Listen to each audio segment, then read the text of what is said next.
Tumsifu Yesu Kristo. Asalamu alaykum. Wa alaykum salaam.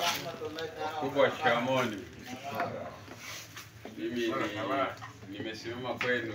Awali ya yote namshukuru Mwenyezi Mungu kutufikisha siku ya leo, kwa maana tumefika tukiwa salama, lakini pia zoezi limesimamiwa na Tume Huru ya Uchaguzi kwa utulivu mkubwa.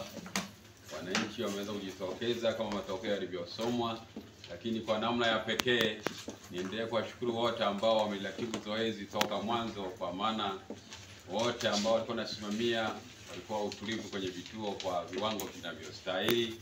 Mimi ambacho kwa hatua ya sasa naweza kusema neno moja, nao wajibu mmoja tu kwenye kata ya kwetu, kwenda kuongea lugha ya pamoja kama ndugu, kama jamii, ni kuongea habari ya maendeleo, ili kila hapo kilichopo na ilani yetu tukaisemea 25-30.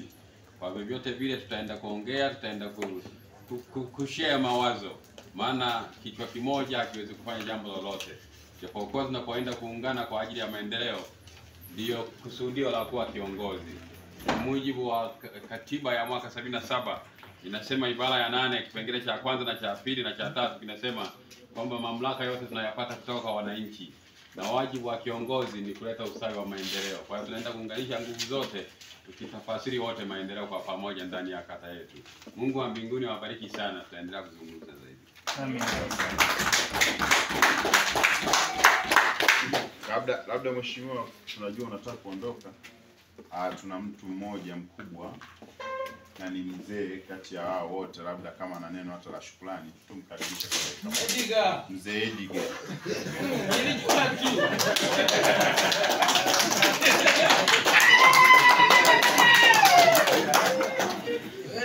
Kwa hapa nilipo, kwa niaba ya wote waliopo hapa, wananchi wa Jamhuri ya Muungano wa Tanzania, kwanza naomba niseme Jamhuri ya Muungano wa Tanzania, jamani, iendelee.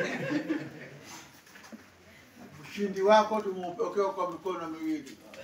Amen. Wewe na sisi ndio wana Rwamgasa. Yale unawafikiri kwamba utatenda, tutakuwa pamoja na wewe, tutashirikiana na wewe. Mungu akubariki sana kufikisha yale ambayo umeyalenga. Asante sana. Karibu sana. Niombe sasa, kuna kiongozi wetu amekuja, tusitoke, tutapokea maelekezo kwamba nini kesho kitafanyika na haya masanduku yaliyobaki.